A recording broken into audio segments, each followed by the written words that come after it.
Kendo nyakora mogi wadhi nyime gi weche manyien. Obila ma Kilimani Nairobi koro timo nonro mar kata ewi tho mar nyadendi moro ma jahigni 21 mane owito ngimane bang' lwar piny kowuok e ot moro mar orofa. Margaret Wambui nyolwar e yo ma ok oyangore malong'o kowuok e od orofa mar 22 kendo familia mare koro dwaro ratiro ka giwacho ni lwar mare kelo chich. Ei odiochieng' anyuola kod osiepe mag Margaret Wambui nochopie ot moro miluongo ni Canaan ei alwora ma Upper Hill, Nairobi.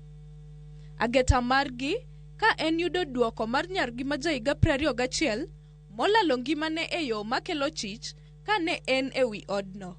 Mae nyochakore kod simu manochopo ir min Margaret kowuok kuom osiepe. Akaniambia mpati na nasikia vibaya sana, akasikia ni kama rafiki yake hayuko sawa.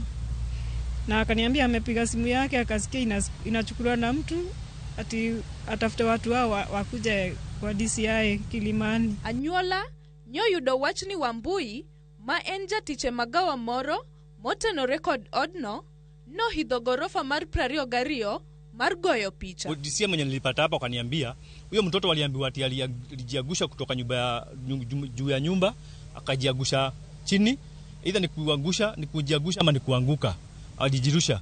Lakini hakukuwa na crime scene, lakini mtoto tayari ameshachukuliwa na akapelekwa City Mortuary. Lipot bende wacho ni chukdar moro mane nie tich chieng'no ne nitiere ewi gorofa no, ma bende norado kode. Kata kamano, owacho ni seche mane Wambui lwar nyoyudo kosewuok. Simu mare kanyakla kod lepe mag tich no yudie bag mare ewi gorofa no. Ama alijirusha, ama alirushwa, ama aliuliwa kwa nyumba, ama kulifanyika nini. Tupate haki ya mtoto wetu. Kama alikuwa amekosea tujue. Hakuna stress yoyote alikuanga nayo. Alikuwa anakujanga tu, analala, anaamka saa ya kuja kazi jioni anakuja. Sasa kuna story alikuwa nayo. Oriko Wangari ni rito mondo chopie tiche magawa nyoro godhiambo.